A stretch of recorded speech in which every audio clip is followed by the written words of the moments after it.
Hey guys, thanks for checking out the Bucked Up Podcast. If you don't mind hitting the like, subscribe button, we have new episodes coming out every Monday, Wednesday, and Friday. Thank you guys so much for checking it out. This episode is sponsored by Exotic Roots Hydro, which I have to give a huge shout out to. They are a huge supporter of the podcast, and I'm really happy to be working with them. If you're ever in Rochester, New York, and you need to learn about any of your hydroponic needs, go to their shop. You can follow them at Exotic Roots Hydro on Instagram. Shout out their whole team. They have an amazing venue space. They're going to be putting on tons of events. Just make sure to follow Exotic Roots Hydro on Instagram. And if you're ever in Rochester, definitely stop by. Let's get back into it. It was at this moment that he knew. He bucked up. Now you fucked up. Now you fucked up. Now you fucked up. Now you fucked up. Now you fucked up. Now you have fucked up.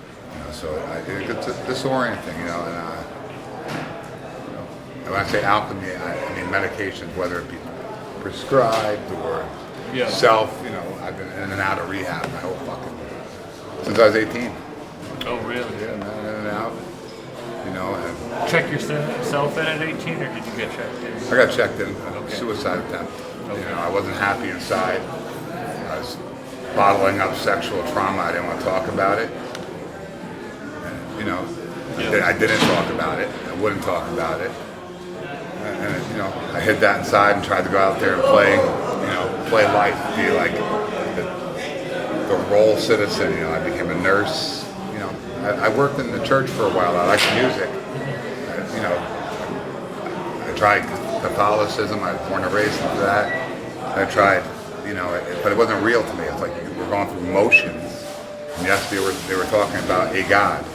But it was vague, and Jesus and stuff. It was so vague. But the feeling inside the church wasn't the enthusiasm I felt for like the other things I felt and didn't see. The unknown. The unknown. Just because I can't see them, but I can feel them. And I had some supernatural, weird, creepy experiences with, things that some people consider paranormal or ghosts, including even seeing UFOs, which other people saw with me. And we're both seeing something in the sky. We're a kid, not on drugs. It's not a hallucination. Yeah. It's an object. But again, I buried all that. It wasn't irrelevant. The UFOs went away, and trauma was still here. And then, I had some things where I saw things that in a room that weren't like you here. It was just like a silhouette, and it would talk to me. It got me mental health evaluations. So I just shoved it all. Yeah. I wanted to just live my life. I want to talk about it. I want to have fun and be like, 2.1 kids and a nice car in the suburbs and a house and marriage. White picket fence. A white picket fence, and I got involved in sports, and then. Did you really want it? I thought I wanted it, because everybody else wanted it, and I wanted to feel normal. I wanted to feel normal instead of just feeling how I felt. And after I got that suicide attempt, I went to college playing basketball. I got, I hid in basketball. Okay. Because when I run, you get this dump of all these good chemicals. It's a free high. And it was cool. You played on a team, everybody looked at you. And I saw, I did music when I was young, but as I got into high school, it was like you had to pick music, and I went with basketball. I didn't love basketball. I didn't love it. I mean. There's a gym here. But I didn't There's a basketball court here. I barely play. I like to play just for exercise. I like to play, but I don't love. It's not my passion. Yeah. And music was there, but it wasn't. I was split in a few directions as opposed to I think if I would have had passion for basketball, I could have been a pro athlete. A lot of my friends, Elton Brand, from Peekskill, New York, he went out to play at Duke, and for the Sixers. He's a GM now. I still play. I was playing up until my late 40s, mid 40s. How old are you? 45. Oh, wow. And I hurt my back at work, but back to the church thing. I got out of that psych hospital. I went and was into a born-again Christianity. I had an experience. There was music, and the people were more, at least there was more energy there, more enthusiasm than the Catholic Church. And I started studying seminary, and I was at Berean College. It was like, you studied from home. I didn't go away. I did like homeschooling. I worked in a church down Yorktown, New York. And I played the guitar. I got to record at Sony Theater studios down in New York City. It was fun. You know, it was a big church. You know, I went to some retreats and got to play the youth. You know, I was feeling my thing, but that trauma, the relationship thing with females, it was weird. I didn't like sex, so I got to, you know, wait till I got married, and I wasn't married, so it was just this complicated shit. And I wasn't using drugs then. I used them when I was a kid. I drank at 12. Started drinking at 12. I was a rave kid in New York City, 16, 17, Oh, really? 18. You grew up in New York City? Outside of New York City, in the suburbs. Okay. You know, and I was a rave, you know, I used to go down, have fun, you know, Yeah. trip on acid, but the suicide attempt and stuff, when I was 18, I was like, I'm not gonna do drugs at all. I didn't smoke weed, tried to be straight edge, get back to Jesus, Yeah. you know. Isn't it fun? But it's all just from talking about what you want to talk about. Yeah, and you know what, being We like, do so much for them. I wanted to be like everybody else and have a good life. Yeah. And, But you know, so I stopped doing music because the church, I was not doing good in relationships with girls in the church, you know, that like kind of rushed to get married and stuff, and I would be in, you know, would be forced to not be able to play my guitar because of just the drama, you know. yeah. You know, the worship leader of Joel Osteen's church in Texas used to be one of my girlfriends, you know. Oh, really? We didn't vibe, and it was all good. We broke up and stuff, but, you know, then they wanted me to write sermons about how being gay was wrong and stuff. I had enough other problems. I didn't know anything about that whole world, so Yeah. I just walked. I became a nurse. I went back to college, became a nurse, and played basketball in college for 3 years. Wow. At what age? I graduated when I was 23, so not Wow. 24. So you've lived a lot of lives. I was a zillion, dude. I was a nurse for a long time. I had my shit together. You know, in my 20s, I left the church and worked as a nurse. You know, got involved with, you know, the wrong crowd hanging out. I didn't feel good inside. You know, I was a nurse and accomplished. You know, I started just hanging out with people. I grew up in an urban area around culture, and my friends did things. You know, started hustling weed and shit. It was, you know, Yeah. just to, you know, being bad felt good. I felt like I had some And control. you got I guess. lost. You went down. You got lost. Oh yeah, real lost. How long? I was, you know, around 26, I started drinking again, partying, doing cocaine, you know, hanging out. You know, I thought I was a baller. You know. Yeah. You know, I had what I perceived to be fun, you know, but, you know, it was always on the run, running front, you know, looking over my shoulder, you know, got married, and then, and I was a nurse. I was living You got married? Yeah, I was living a double life. I was like a mule. I won't say much because I don't want to Of course. But, you know, and I was working as a travel nurse 3 days a week. I was hustling my ass off, bro. You know, I want to make And money. you were in a relationship. And I got into a relationship, got married, rushed, you know, one of those things. You know, she was a good person, a real good person. Got married down in Cancun, you know, Yeah. Big Willie style. Oh, really? Oh, yeah. Run away, go to Cancun. It was planned. We had our friends here and family and stuff. Oh, okay. I thought you meant like a Vegas wedding. Well, it was like Vegas. I got drunk and high and flipped the wedding table over because people were arguing. It was dramatic. Really? Wow. Yeah. Not a good wedding video. No, there was no video. We didn't have cell phones like that back then. Thank God. Yeah. But, you know, after that, you know, I got married. I was going to slow my hustle and focus more on nursing and marriage for a minute. And literally, like a month after we got back from our wedding, I hurt my back at work in the ER. I was a critical care nurse. You were a critical care nurse. Yeah, man. Wow. I trained in a transplant unit in Pittsburgh out of college, and I took an ER job, and as soon as they would let me become a travel nurse, you know, I hustled. I fucking would go because you made more money, like double the money. Yeah. Bounced around, but when I hurt my back, How'd you hurt your back? just moving a patient in the ER, I moved the wrong way. You know, working night shift, and the next day I got up and went to use the bathroom. I was doing dishes, and I turned, and it was like a hot knife went in my back, and I just urinated and collapsed. My legs writhing pain. Ambulance, they take me to the ER, you know, blew a disc. They fed me OxyContin and Valium for about 9 months. And, you know, the world knows that whole story, you know, how they knew. Yeah. And that coupled with the sexual trauma that I experienced as a kid, it medicated that too. And it made a monster. Damn. I spent most of my life suicidal, dude. Just because how I see all my friends happy and living, they're just a normal fucking happy life, and here I am trying to, and I'm never happy inside. It's fucking brutal. Meds and doctors. When did you get clean? With shine. Shit. The last time. I haven't drank. So clean. Yeah, because clean, like alcohol. We'll talk about alcohol. Yeah. So out of all the drugs that I've shot into my body, which is just about everything, alcohol, because I was a nurse, hooked on opiates. I was like, So you knew the sign. You yeah, knew what you know the show were, Jackie on HBO, Nurse Jackie. I was Nurse Jackie. I told on myself. They gave me a fentanyl patch and stopped prescribing the OxyContin. They said, after 3 days you'll be fine. And I learned what dope sick was. And just being in the streets and living that double life, I started buying pills and then heroin and then started shooting up. And that was a whole nother life. I went right into the gate of hell, man. Hell's not somewhere else. This is a dimension you choose to go step into. Yeah. Do you think heaven's the same thing? Same exact thing. It's a state of mind.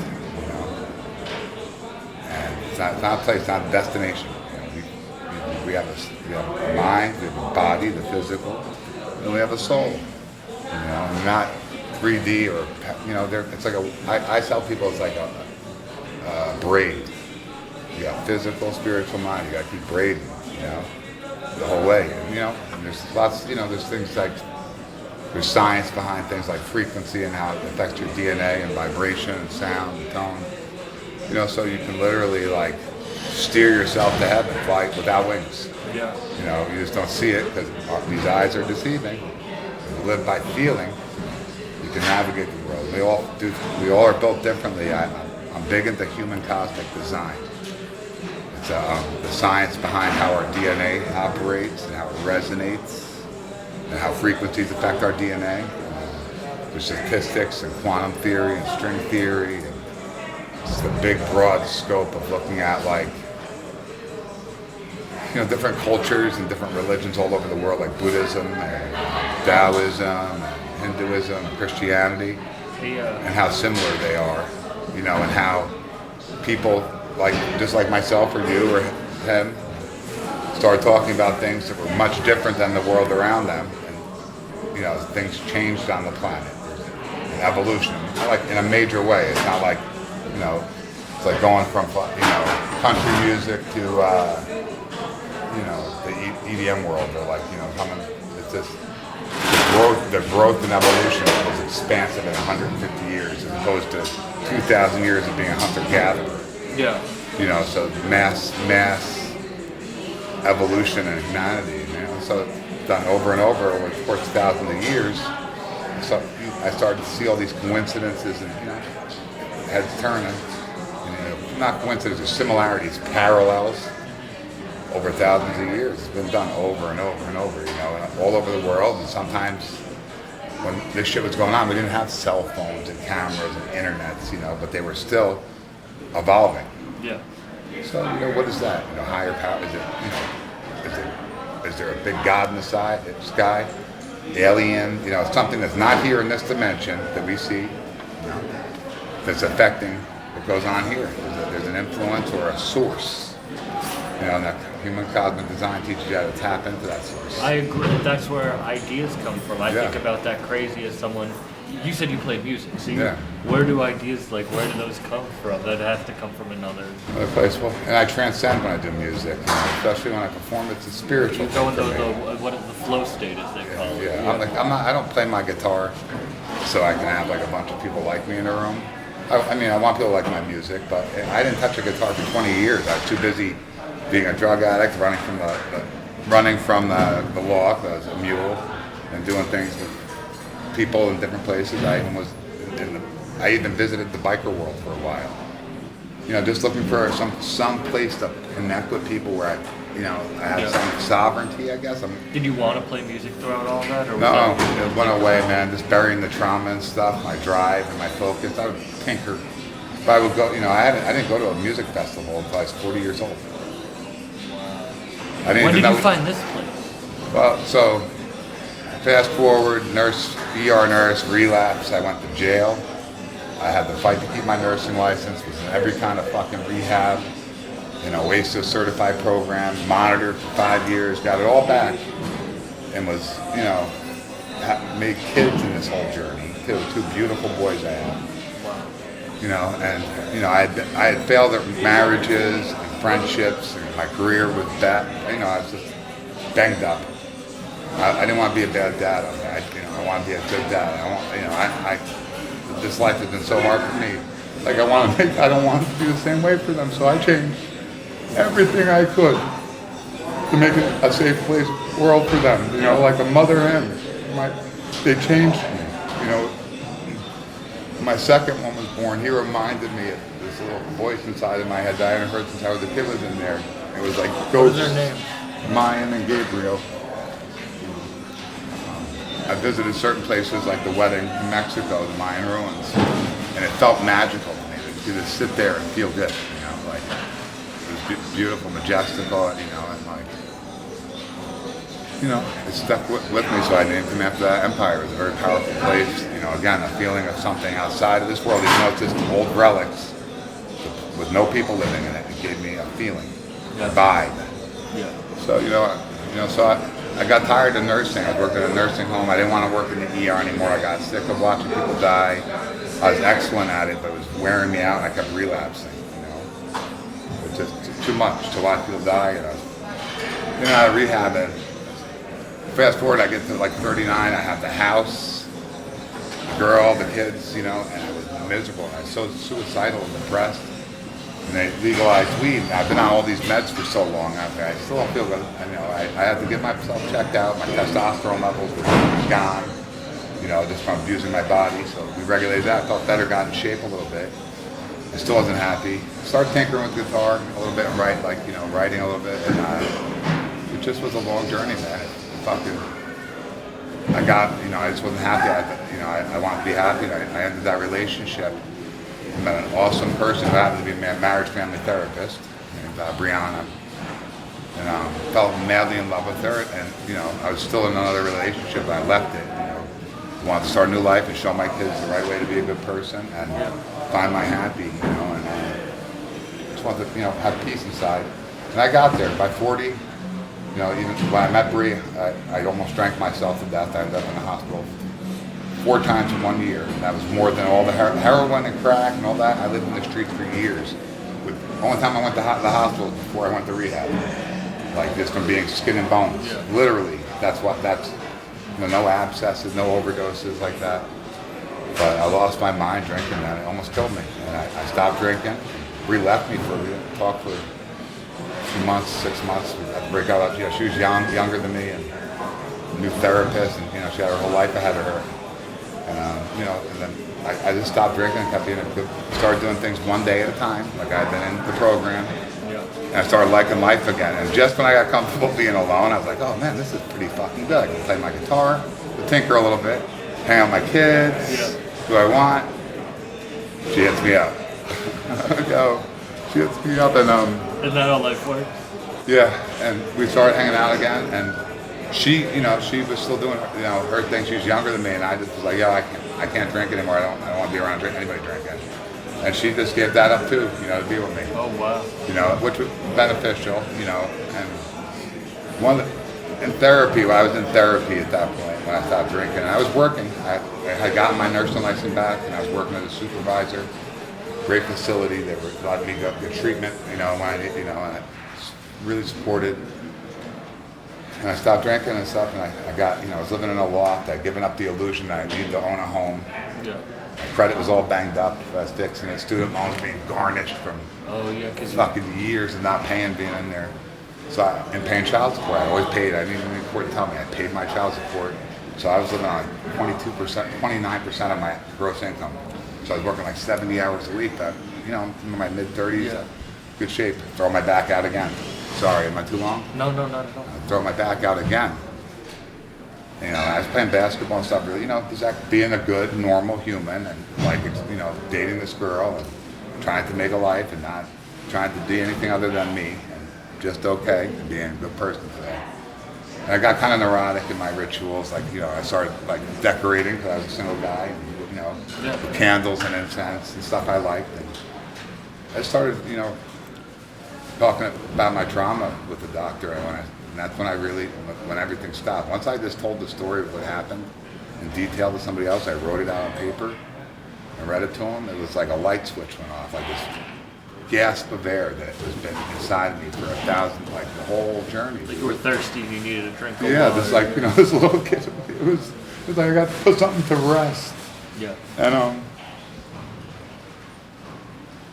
you know, when I started waking up, and I, you know, stopped drinking, I'm fully awake, and I was, you know, I'm looking around. There's like racism alive on this planet, fucking rampant pedophilia. I was so self-absorbed and damaged. I didn't even know. I wasn't paying attention to the music, and all these things happened. The Catholic Church had dissolved and admitted to all of that. And that wasn't my experience with the Catholic Church. It was good there. The priests were great. Some other fucking creep had, 2 other creeps up on earth that need to fucking abuse me. Never once did I ever think of doing that to another person. You know, I've worked as a nurse in mental health rap. It's like an era. There's no repairing that. Once somebody starts doing it, it's a monster that needs to be put to rest. Yeah. In my opinion, you know, I just don't. They shouldn't be out and around roaming the planet. You know, marijuana dealers shouldn't be in prison. Those people should be in prison. Yeah.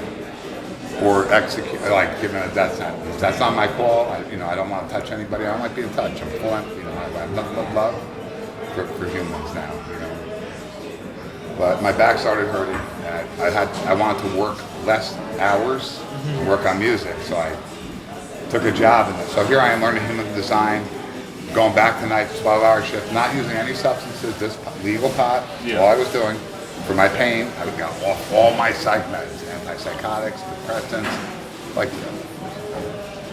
you know, over and over. Got off all that shit, you know, under a doctor's care, and was being completely transparent with what I needed, you know, and you know, the powers that be, the universe made marijuana legal, and you know, and I was able to talk more about it and explore more about it, and you know, just one day at a time, kept building blocks, and, you know, repeating things that I did yesterday to work.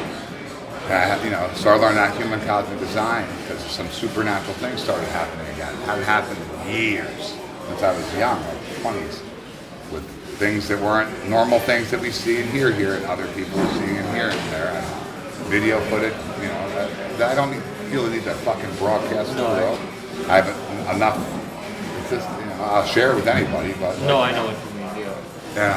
Why does this happen? Like, what the fuck? How come this happened? You know, it's just so disorienting. But I was awake. I can remember childhood. I can remember the UFOs in New York now. I can see them. It was like that was blocked. So, you know, I talked to my family. My mom verified some things that helped me recall. And, you know, I'm writing. I learned that human cosmic design. And I was like, I don't want to be a nurse anymore. I'm tired of this. It's awful. Like, I was in a nursing home watching people suffer. And, you know, nobody wanted to listen. It's like inhumane. It's like watching something in front of, you know, I couldn't do it. And you know, I was like the Grim Reaper they compared me to. I was like, we should have better like hospice, or, you know, like we can be more kind. We use drugs for everything, but we'll let somebody do. And they're getting more progressive, you know. And then COVID hit, you know, as I'm learning human design, trying to become a world famous. He tells me to pick my childhood dream. This guy, Darren Kenyon, teaching me human cosmic design. He's going to program my mind to become a world-renowned music artist. So just because I used to DJ and stuff when I was a kid in grade school and learned the guitar when I was young and played all the way to them plays. Never sang much. And ideas started falling out of me, like the Alien Opera House, you know, and the symbolism and how important things, you know, to help me recall, focus where I'm going. The dragon is me, a Sagittarius, sitting on an Om symbol, because I want to get along with everything in the universe. You're kind, I want positivity around me. And I'm just trying to share these tools and things that I'm practicing. And I'm not the only one. There's people all over the world doing this. I'm trying to share my story. Yeah. And it's challenging in moments because it's like I'm getting, literally not physically fighting, but the powers that be, whether somebody complaining about that I'm very transparent. I talk about things like fucking my disgust with pedophiles and how they should be around, or like that. We should have civil liberties and not tolerate things like racism and fucking raping people and forced control. Like, we can be kinder. We use our words. You know, I'm not trying to I want peace. That's what I'm here for, is peace. You know, I consider myself, you know, whatever Donald was when he was a kid is probably gone. And I feel like I've tapped into things that like people like Nikola Tesla did and stuff. Or, you know, I'm tapped into this energy, and it's very feminine energy to me. And that's a whole nother podcast, I'm sure. But like, you know, it's, you know, when I say feminine, like the empath side, I've always been very emotional and feel everything.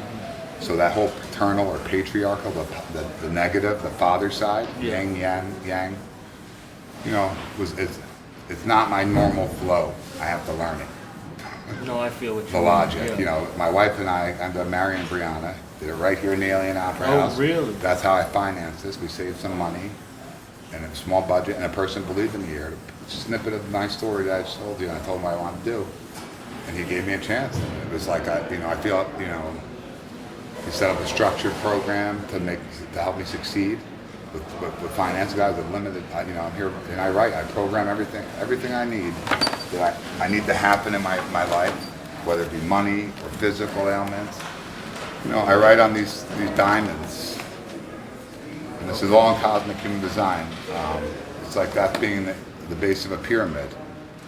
You know, that's if you're inside of it, and you program your mind, and you know you have to have your intention right. Like, you know, to manifest anything you want just with your words and writing.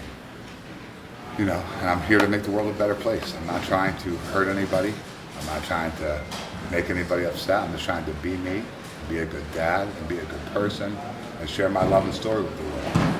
You know, 'cause I wish I had more time and space to do so. You know, but you know, I feel like I'm building a legacy for my kids to follow, and whoever wants to follow behind me. You know, That's beautiful. I don't tolerate racism or mean people. We all have differences, and not everybody's for everybody, but we can, you know, acknowledge that we're different, and I hope you have a good life. Man, thank you so much. I love you. Thank you for listening. No, thank you, for real. This is great energy.